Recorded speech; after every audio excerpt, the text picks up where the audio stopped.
started. First item of business tonight is approval of the minutes for our meeting on July 23rd. Take a Oh. motion. I don't have the minutes. I make, yeah, I probably should see the thing. I make a motion to approve the minutes from the July 23rd school committee meeting. Second? Seconds, okay. We have a motion, a second.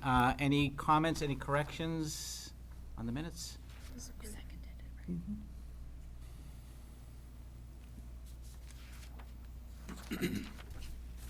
Everybody good?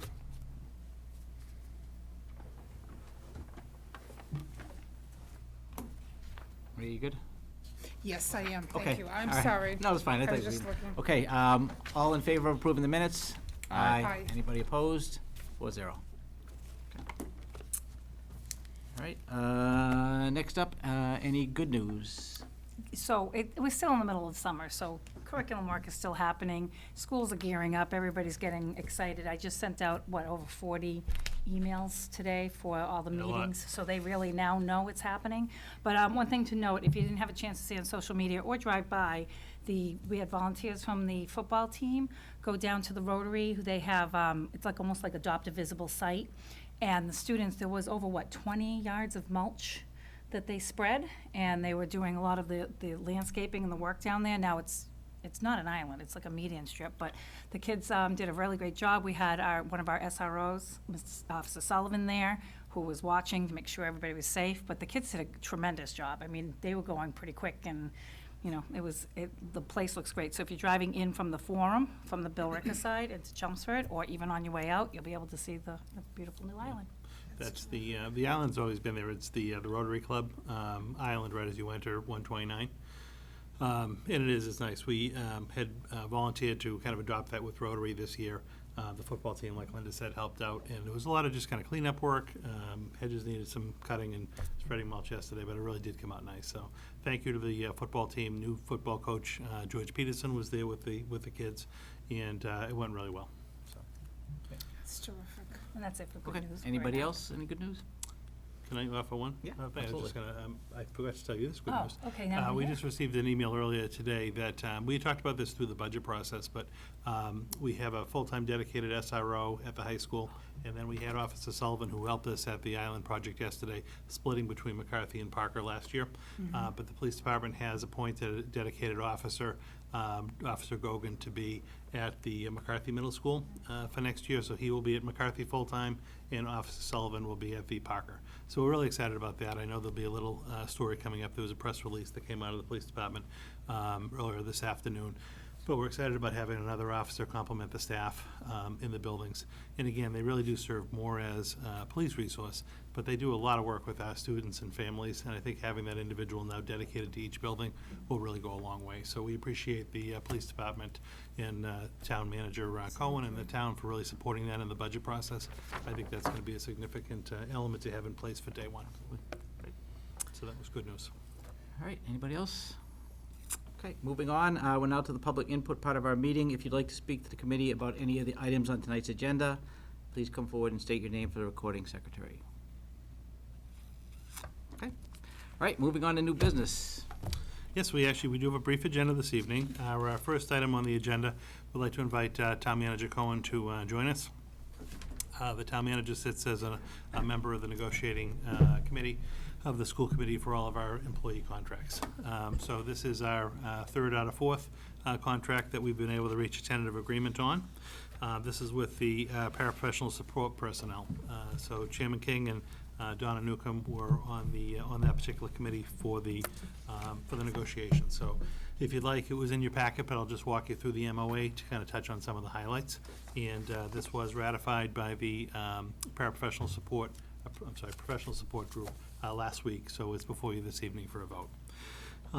But this is just in summary, this is going to be a 3-year contract, bless you, that begins July 1, 19 and goes through June 30th, 2022. Wages in the contract, basically it is a 2% COLA increase in year 1, 2% COLA increase in year 2, and a small adjustment to a couple of the longevity steps after the 2% is applied in year 2. followed again by a 2% base COLA in year 3, with a couple $100 longevity steps added at the end of those particular terms. So a 3-year deal, base approvals are 222. A lot of different little language cleanups within the contract. Nothing overly substantive, but it just as you read through the language, I'll highlight just a couple of them for you. We cleaned up a little bit of language in 8 and 9 that just talked about if employees are required to stay beyond their regular workday, that they're paid an hourly rate for additional professional development or training. We had incorporated Columbus Day into the paid holiday calendar in the last contract, but we didn't word it in the document, so we're just including that wording by reference now. In 12, again, when anytime there's a new position that's open, we've moved to an online electronic posting as opposed to the more traditional paper posting a job, so we've made that little cleanup. Item 13, just that we'll notify staff if they ever weren't going to be approved to come back for the work for the following year by June 1st to give people time to find other employment if they weren't going to be brought back for one reason or another. In 14 and 15, we just clarify some of the language around transferring an assignment of staff. In 16 through 17, we actually talk about some of the language to deal with evaluation of staff.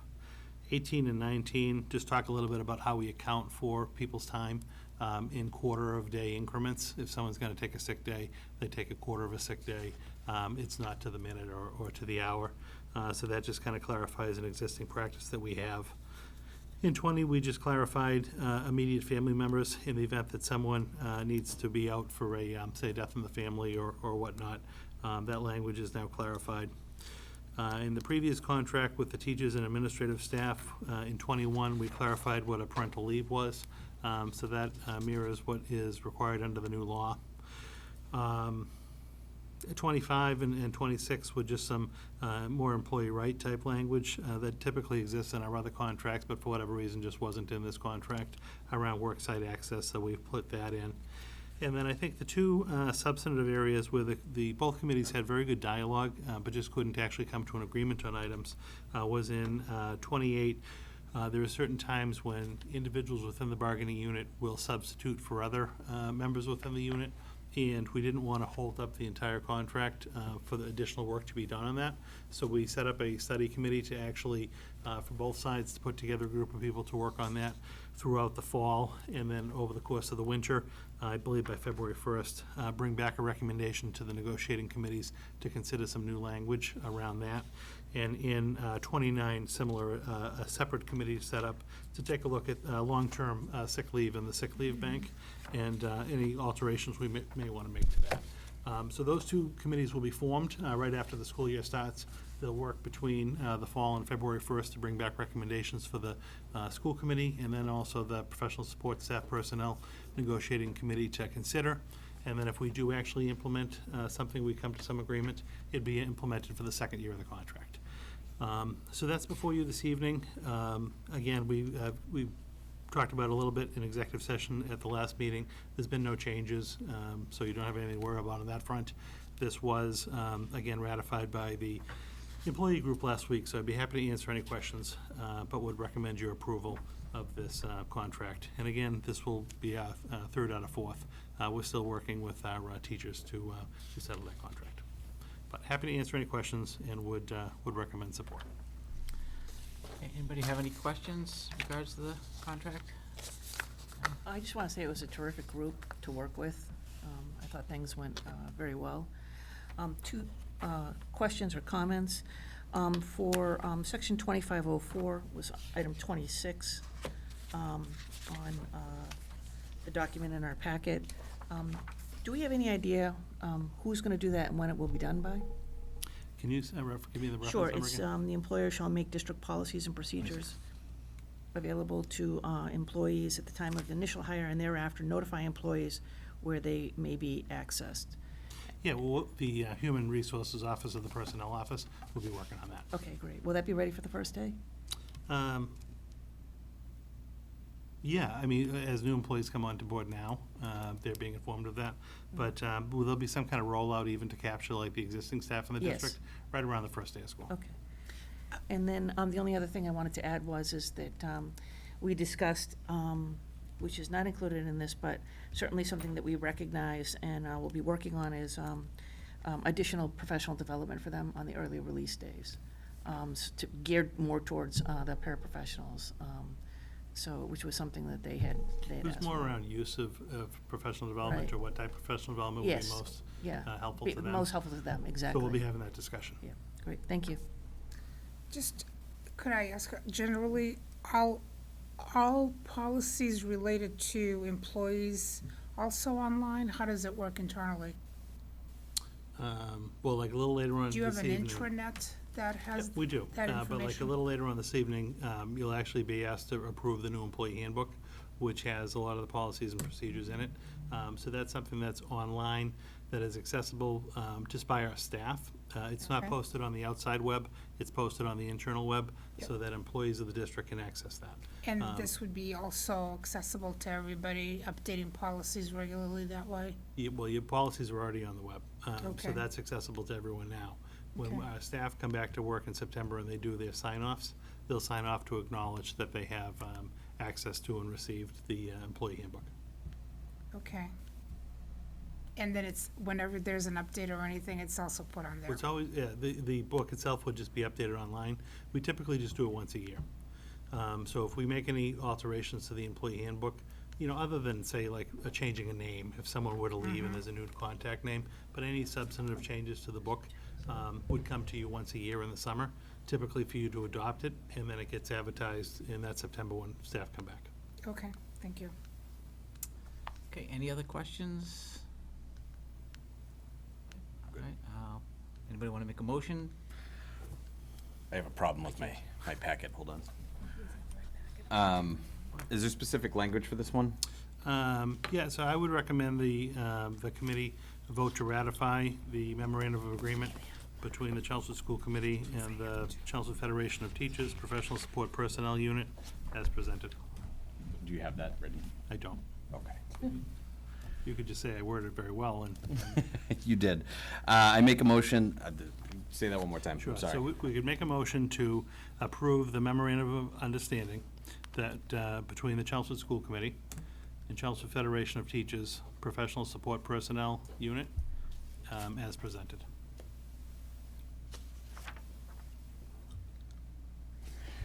I make a motion to ratify the memorandum of agreement between the Chelmsford School Committee and the Chelmsford Federation of Teachers Professional Support Personnel Unit as Presented. presented.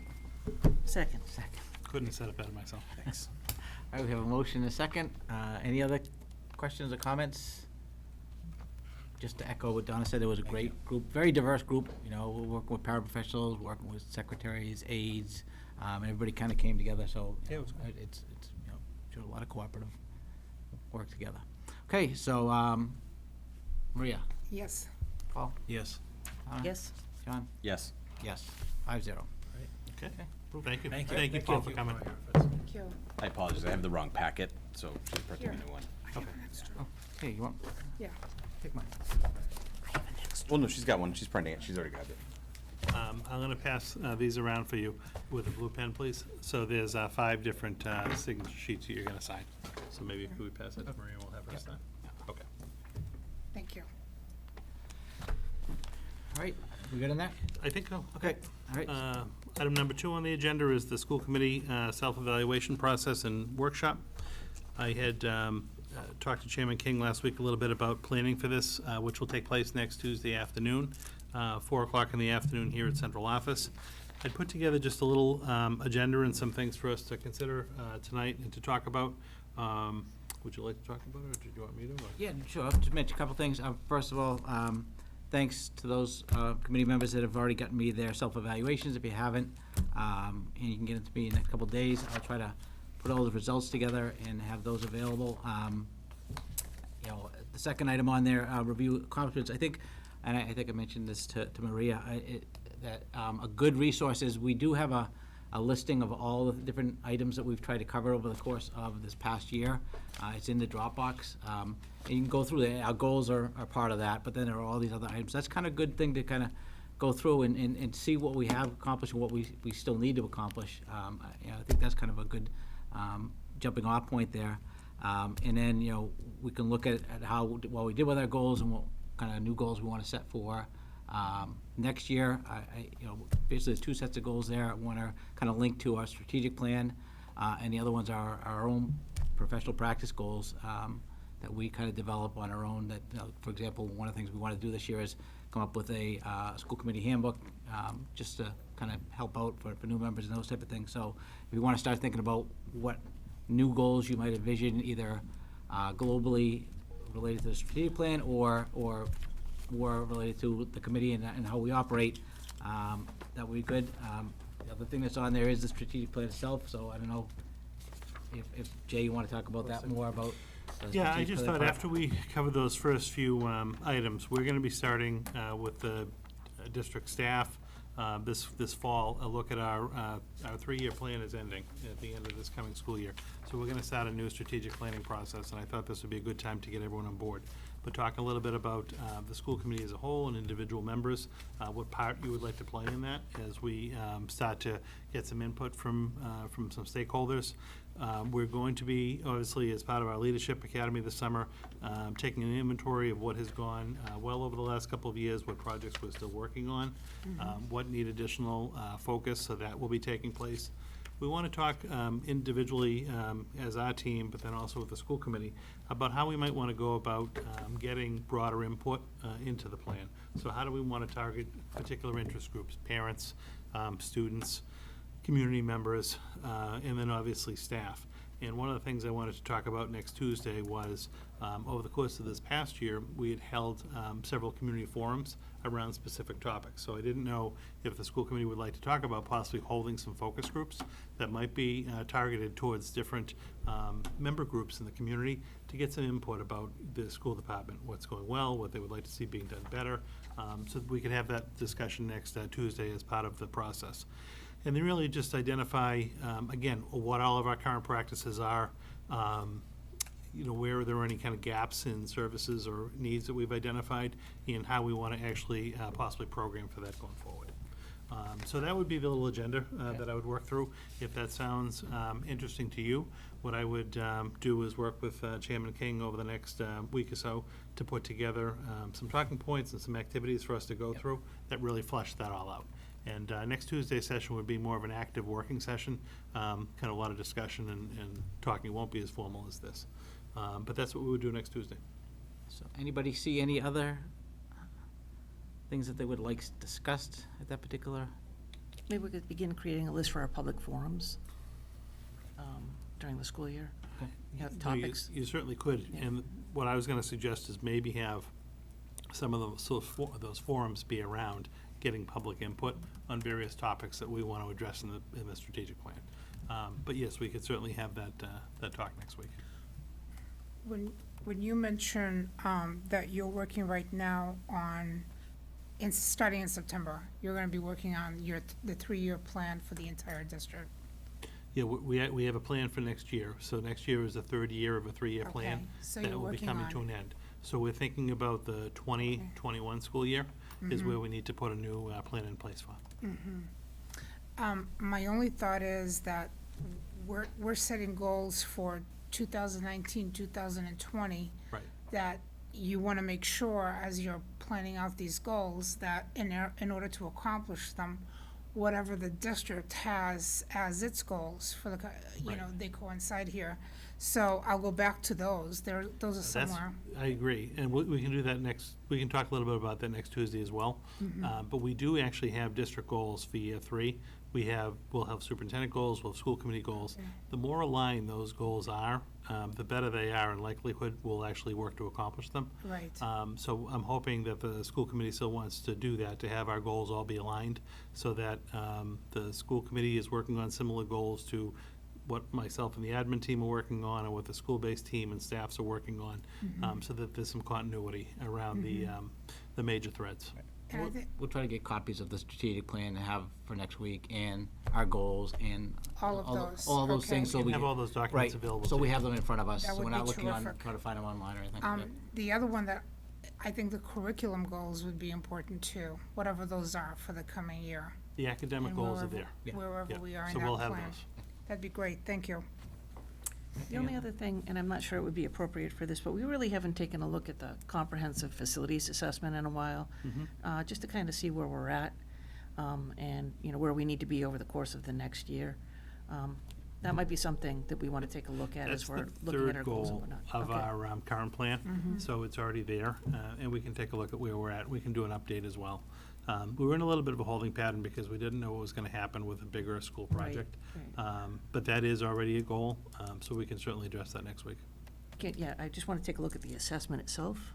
Oh, yeah, the because- assessment, yes. it's huge, though. The assessment's online. I don't know that you'd want a printed copy. No, I don't want to print a But copy. I can send yeah. you the link to make sure that you Yep, I've have all got the access that, to but it. just to kind of say, okay, this is what we've done, Yep. you know, with regards to our facilities, and this is what we need to think about as we go forward. Yep, no, that's fine.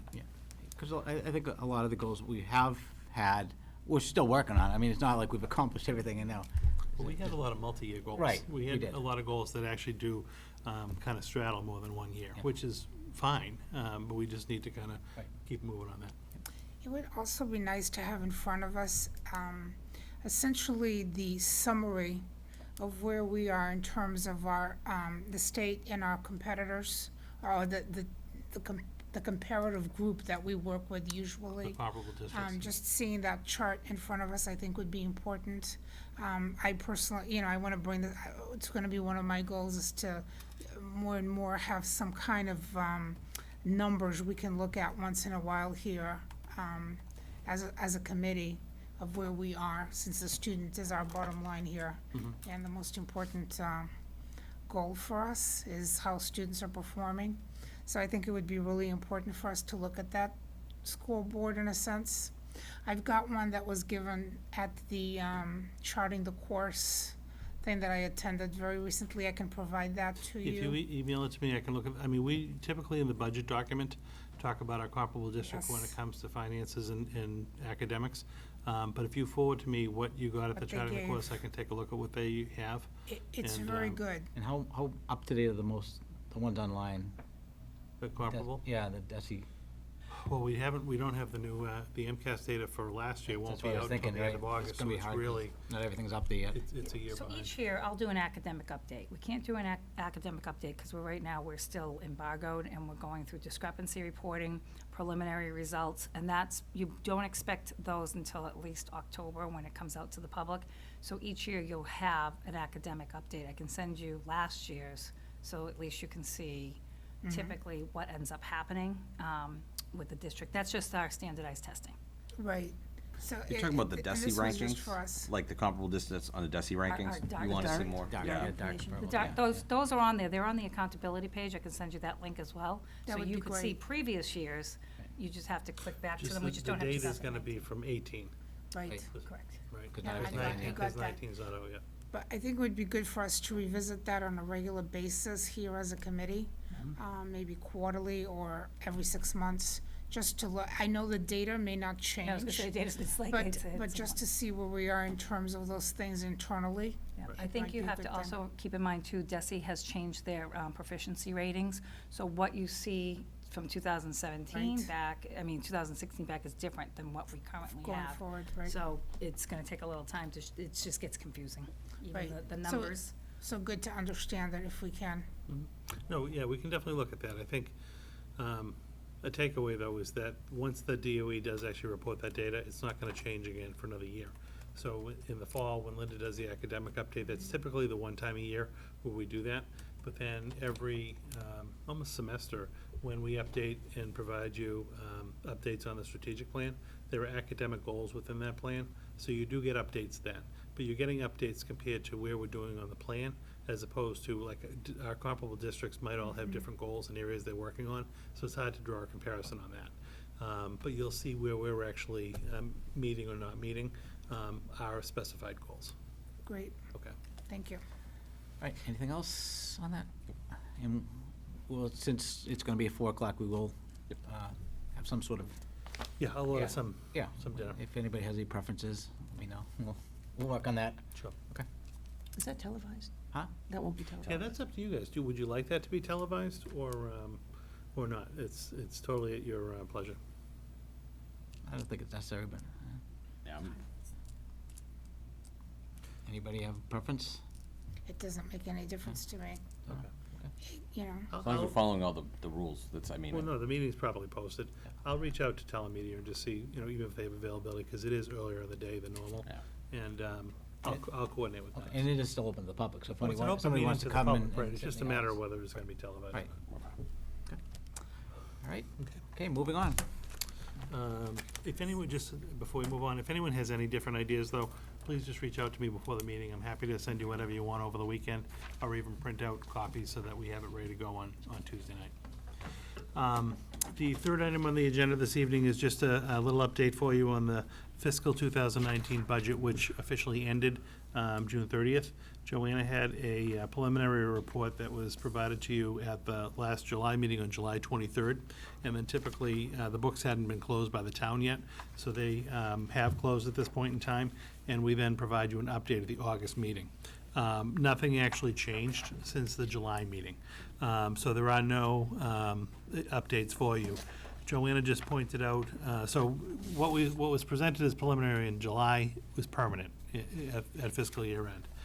So the only thing that she did point out for you is that the two transfers that you approved in July have been incorporated into the year-to-date budget report. So those figures stand. It was a transfer to the food service account to clear up the negative balance of $21,077. In the adjusting journal entry we needed to make against circuit breaker to basically zero out the fiscal 19 year was $2.274 million. And those are the numbers that she had recommended and you actually approved in July. So there's no further activity that you need to take this evening. We reran the year-to-date budget reports for you, so they're part of your packet. They did get updated and posted to the district website, so that is up there, so we have a complete fiscal year at this point. And then at the end, Joanna also did update, which did change slightly. She updated the grant fund balances, revolving fund balances, and federal and state grant fund balances. So that is the last little spreadsheet that you have. Nothing concerning. All of our balances are where we thought they would be at the end of the fiscal year. So no accounts in deficit. To be quite honest with you, we're fiscally strong at the end of the fiscal year, so we're in solid shape. And the circuit breaker on here is without the, Correct. So Last the one. circuit breaker ending at $1 million, just shy of $2 million, $1,994,000. That does not reflect the fourth quarter payment, which came after July 1. So if it had come, so we are booking 4 quarterly payments in 19, but the fourth quarter fiscal payment didn't come, I believe, until July 3rd. So that gets posted on the date it actually comes. So technically, off the top of my head, I want to say it's another 800,000 or 800 and some change. That was technically added as your available cash balance. When you see your next quarterly report, it'll be on there. So we're carrying about 2.8 million in circuit breaker funds at the end of the year. So that is your circuit breaker reserve. I guess just while we're on it, the other significant reserve that you're holding at this point, and we've targeted towards that one-on-one computer initiative, is the school choice funds at $1.6 million. So that is another fund for you that is your reserve. So that's why I say you're fiscally strong. You finished the year, we paid all of our bills. You've continued to work to augment your available funds to carry over, which again, your two key funds to be able to do that with our school choice and circuit breaker. And we're almost maxed at circuit breaker, if you actually take into consideration adding the fifth quarter payment. So again, I think we're in solid shape there. any idea what was the percentage? The actual percentage of the Yeah. reimbursement, I want to say 74%. pretty Don't good. quote me on that. This year I'll- coming up? Huh? This, 2020? Last year.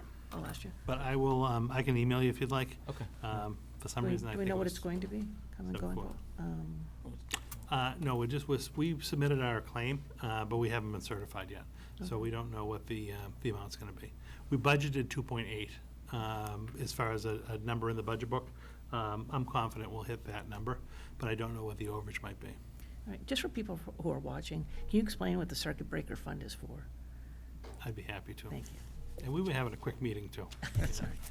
So circuit breaker is, if you want to consider it like a reimbursement to the school department for extraordinarily high special ed expenses. So what the Department of Education does to help districts is they want districts to basically pay or provide like 4 times what the foundation budget is for a student. So I'm going to talk in round terms. So if we have a student who's in an out-of-district placement, whether they go to our collaborative Valley or they go to an out-of-district placement, we may have a student at a Perkins School for the Blind, something like that. We're basically paying the first $45,000, and again, this is ballpark. Right. We're paying the first $45,000 out of our district budget. And then any costs for tuition or expenses for services that go over that $45,000, we're reimbursed through circuit breaker at a percentage. So that's where I said I believe it was 74, but I'll confirm for you a little bit later. So we would basically get a 74% reimbursement for anything over that. And that money, basically, we, in our budget, it's a guesstimate, but we guesstimate how much we're actually going to receive in circuit breaker, and then we have that as a line in our budget, because we don't want to overcharge the town for our funding. So we actually we're anticipating $2.8 million coming back based on our best guess of the claims that we were going to be submitting for fiscal 19. So you submit claims in 19, and you get reimbursed a year later, so you get reimbursed in 20. And basically, it's a way to offset some of the costs for those extraordinarily high out-of-district tuitions. We, in all districts, potentially have, it's hard to average, but it's not unheard of to have tuitions and, services for students in out-of-district placements that might include, speech and language and OT. Residential, could be housing, that are in the 6-figure range, 100,000. You could have a placement up to $200,000. So you're paying the first 45, and then you're reimbursed a percentage of any of your expenses beyond that. You're not reimbursed for transportation, so that cost is solely borne on the district. You're only reimbursed on tuition and services.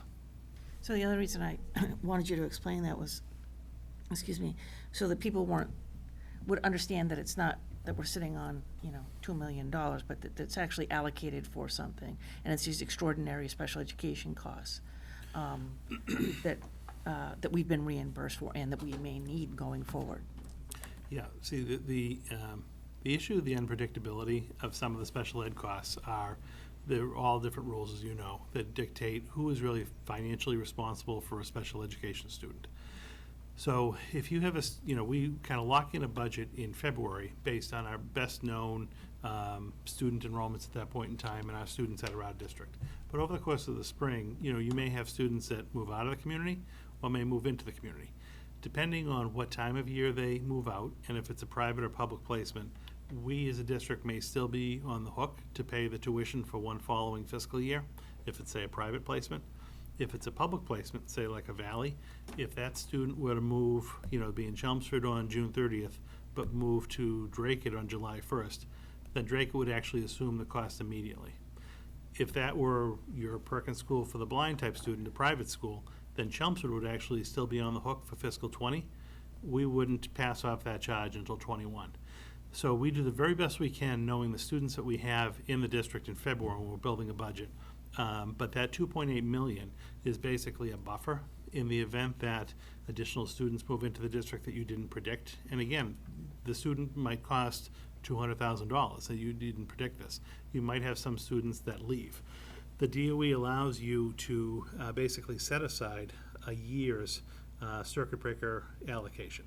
And that can be your buffer. It can be no more. If we ever had more at the end of the fiscal year, the overage would go back to the town general fund, because you can only carry over a year. But, I'm gonna, again, guesstimate a circuit breaker reimbursement will come in somewhere between 2.8 and 3.1 million based on the claims, but it's all based on the percentage. But the DOE can't come out and tell you right now it's gonna be 74%, because they have the amount that's been allocated in the state budget, but they have to wait for every district to actually file their claim to see how much has been claimed and how much has been approved, and then they basically back into that reimbursement amount. So that's why it's a little bit volatile, it takes a little bit of time, but I think we're in a good position because we didn't over budget for circuit breaker. We're relatively conservative. This would also include students currently in the district who may need a change in service or placement, right? It To be able could. to account for that as well. It could. Because an IEP, the annual review could come up and we may, They're staggered throughout the year, so. Exactly, so so- An IEP review isn't always in June. Right. It could come up in the fall. You might have a student that needs additional services. Right. That typically, you don't see a lot of students in-district programming that trip the circuit breaker reimbursement amount. Right. It can happen if someone might have a one-on-one para or some kind of extra services. Typically, you see it with the out-of-district placements. But you might have that student who was in district, who for whatever reason in Right. September, you convene, we're not making progress, and you need to consider an out-of-district placement. Right. Then that isn't something we've budgeted, and that's when you would go to your kind of reserve fund to help get you through that year. thank you. I think one of the things too, there's supposed to be, what is the percentage supposed to be every year? It's supposed to be 80% or 70%? The legislation was set that circuit breaker, the technical maximum, if you're fully funding circuit breaker, it's 80%. Right. Somewhat of a misnomer, because people think fully funding would be 100%, but by the statute, fully funding circuit breaker actually means 80%. My guess would be when they wrote the laws, they wanted districts to have some skin in the game. They didn't want districts to not kind of have to toe the line, have to share their costs, so they don't reimburse 100%. Maximum reimbursement is technically set at 80%. And we strive to get to that every year, it's just that the number is moving. Districts continue to file more and more claims because the costs are going up and the number of students impacted are going up. And even if based on last year's figure, if the DOE had a number that would have been 100%, you don't know what your claims are because everything's done a year behind. It's just very hard to keep to the 80. But Although 74 is pretty high. Yeah, I was gonna say, No, no, because a lot of it- years it- it's a lot it is- lower than that. Yeah, it's been a lot That's what I'm lower. gonna say, they say 80%, Right. but we don't ever get 80%. 80 is the ceiling. Right, but you don't get that. I think again, thinking back, I think the highest I've ever seen is 78%. Yeah. And that was the highest And it's year. been in the 60s in some I've places. seen it in the 60s. Yeah, so, sometimes you don't know. When is that number determined? Is that included in the state budget that was just approved? No, so the state budget that gets approved allocates the bottom line number. They have to wait until all the districts file the claims to figure out what the percentage is gonna be. Right. So typically, I wanna say it's sometime in September that we'll receive our amount. I know they like to do it before the end of the first quarter because they like to make that first quarter payment based on some projection. So I would anticipate sometime in September. Thank you. Right, any other questions on the budget? Just a quick question.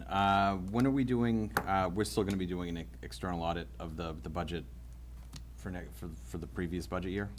We do every year? We do an external audit every year. Yep. When is the- that? I'm just curious about date-wise. It's typically a winter function. Okay. So the books close July 30th, June 30th. June 30th, yeah. We submit our report to the DOE, our end-of-the-year report, at the end of September. And then typically the audit for the end-of-the-year report is sometime in the January, February timeframe. Gotcha. It then obviously has to go out to the audit firm, come back, and typically around April is when I present that to you. Perfect. Thank you. But it's a winter function. Can I ask one Yep. question? Is there any impact at all on the circuit breakage fund that we have, when we actually have to implement the dyslexia legislation essentially? What will be the impact, if any? There's no direct impact on circuit breaker. It's just the circuit breaker fund is a potential revenue source for you if you ever needed to make an investment. Now, you wouldn't make the investment directly out of the circuit breaker fund. Technically, you could free up some money within the local budget if you needed to, and then backfill it with circuit breaker. We did that last year. We had a couple of mid-year transfers that we had to make. One was security related. Off the top of my head, I forget what the other two were, but what we basically did was we transferred local budget funds for out-of-district tuition to those accounts that we needed some extra money in.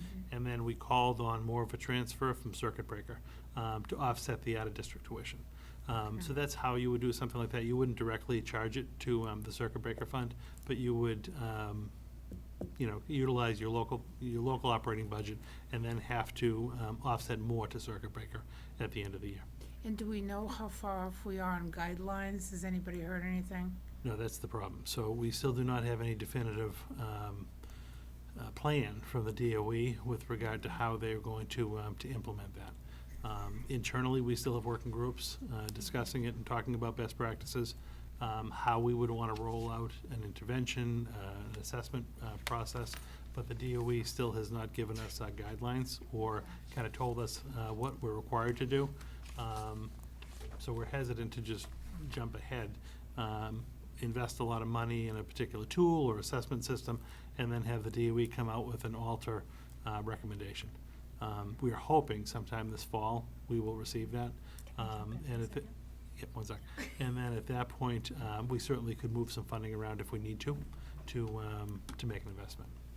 Okay. So just in the interim, it's not that we're not doing anything. So in talking with Amy Reese and Kelly Rogers, we are going to work on the rapid naming tool. I'm not going to get into what that is. It's part of our DIBELS assessment, and those DIBEL teams will go in and at least administer this to help us capture some of those students that might be falling in that category. So you don't want to do nothing, but that's an easier process for us to do now before you go out and buy something that's so expensive, extensive, who's doing what. So we don't want to be in a situation where we're not at least addressing this. That's good.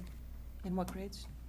So right now, it's K-1-2 that we have the DIBELS. We just have to identify if it's going to be grade 3 or not. There seems to be some flip-flopping back and forth. If this legislature is going to go out to grade 3, if that's the case, then we would send those DIBEL teams out to grade 3. Thank you.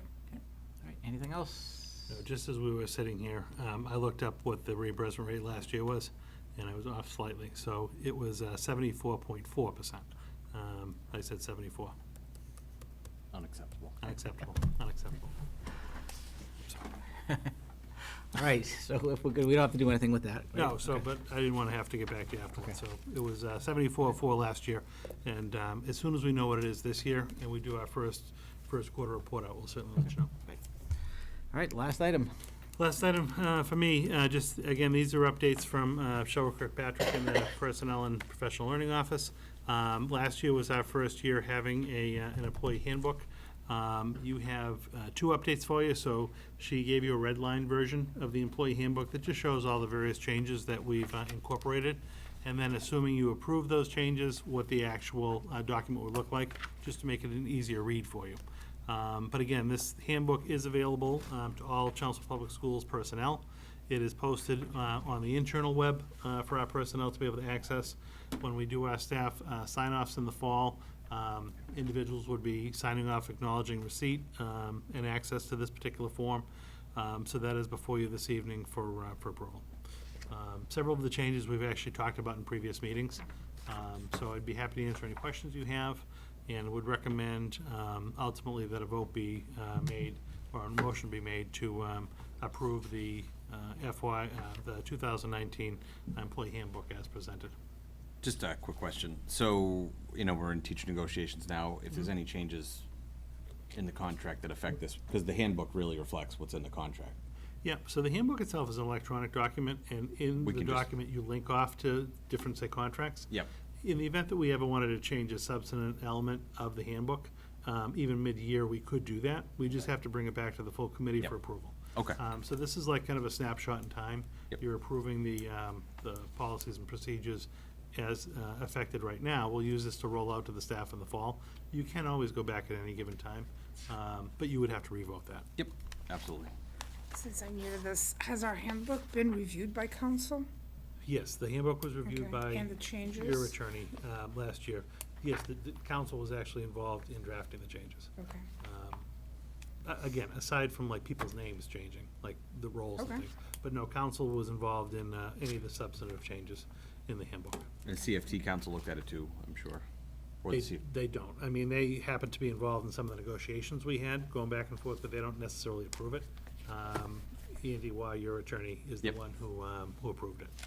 I think a year ago, there was a question about whether or not the teachers had any input, and I think over the course of this last year, they have had input. Yeah, they That have. has been incorporated. Correct, and their group has gone back and forth and talked, we've incorporated changes, it's just that your council is the one that gave it the final review and draft. They obviously have reviewed it and also agreed, but they technically don't approve the handbook. You do that. All right, any other questions on the handbook? Okay, take a motion. I make a motion to approve the 2019-2020 employee handbook. Second? Okay. Any other discussion? All right, all in favor? Aye. 4-0. Okay, all right, I believe that's all the new business. Anybody have any liaison reports? I have one quick Yeah. one. On July 26th, I was able to attend the Sheriff's Department Youth Public Safety Academy graduation with Pat Wojcik and Paul Cohen to see the kids from Chelmsford graduate. It was great. What a great program they run. And I would highly encourage parents to check it out. It's a very small cost for a great week of activities and fun for the kids. Anybody else? I know it's kind of quiet time. Everything Summer. should be starting back up again pretty soon. Yeah, all of our, year-round staff, our admin staff are all coming back to work next Monday. A lot of them have been around all summer, taking different vacations, but next Monday is kind of the day that we really get fully back to work in the district, 2 weeks before the staff and students come back. Buildings are in very good shape for this point of the year. Getting out so early in June, buying almost 3 weeks for prep and cleaning really helped out. The buildings look great. Staff are gonna start coming back probably the end of next week, setting up classrooms and getting ready for the start of the year. So, no, I'll have an update for you when we get together at the end of August for like our final push as we get going back. Anybody have any new items? Just a question. Mhm. How's the bus registrations going? Oh, Joanna actually gave me a little update this afternoon. She wasn't able to be here this evening. Yep. But we have, as of this afternoon, approximately 2,800 riders have registered for the bus. That is compared to ending last year with 3,400 riders. So we are creating bus routes for those 2,800 riders. We have inundated people with, messages, and they're probably sick of hearing from us at this point, but messages and trying to coax them into registering ahead of time. Okay. But we do need to move forward at this point and get working on bus routes. So the plan is, at least for those 2,800, those will be the routes that we define. They're looking to get the bus passes out next Friday. That is the target date, barring any unforeseen circumstances. And that'll again give us 2 weeks to work through the kinks. I do anticipate, once bus passes get mailed out, people realizing they forgot to sign up for the bus pass, so there will again be another resurgence of late registrations. We'll do the very best we can with those. We'll try to communicate effectively with people about those changes. People are gonna have to bear with us, because we are gonna be locking into the routes for the first day. We'll be making changes as we can after the year gets started. But, I think, 2,800 is an improvement over last year, and we certainly, tried reaching out in multiple modes and consistently throughout the summer, so, we're in decent shape, and, we'll go from there. I'd like to thank the Board of Selectmen for also helping us to get the word out. Yeah, a lot of people Thank you have for put making that messages out, announcement yeah. for us. Anybody else, any new items? I just wanted to mention, I got an email today from Al Thomas. He just wanted to thank everybody for the gift last week and for all the kind words. So I said I would put that in. I'm missing him today, No, there's so- nobody next to you. As people are aware, we are going to be meeting with the Board of Selectmen on the 19th to fill that position, along with the position, I believe, in Neshoba. So if anybody's interested, they can contact the Board of Selectmen and come to that meeting on the 19th. I think it's 7 o'clock, if I'm not mistaken. It is. All right, anything else, new items? Okay.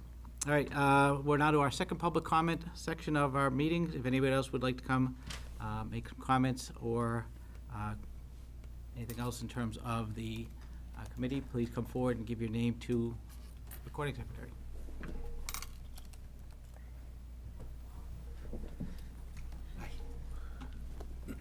Jeffrey Doherty, 56 Thomas Drive. Good evening. As you're aware, I had sent a letter in last week expressing my interest in fulfilling the rest of Al Thomas's term on the school committee, and I just wanted to come forward to present myself to the committee so you can put a face to the letter. Simply have to say that Chelmsford's been my home for so many years, almost 40 years as an educator, and I think I'm at a point in my life where I want to give back. And I think with my experience, my passion, sometimes expertise and skills, that I would really look forward to working with this committee and keeping Chelmsford public schools the place they are and moving us forward. I was a teacher, administrator, a spouse of somebody who worked in the school, and a proud parent of 2 students, Patrick, who graduated in 2011, and Bridget in 2013, who just flourished and just flowered and did so well in the school system. So I just wanted to come forward and introduce myself. All right, thank you very much. Thank you. Thank you. Okay, would anyone else like to come forward and speak? Okay. All right, if there's nothing else, I'll entertain a motion to adjourn. I make a motion to adjourn? Second? Second. All in favor? Aye. Aye. Thank you very much.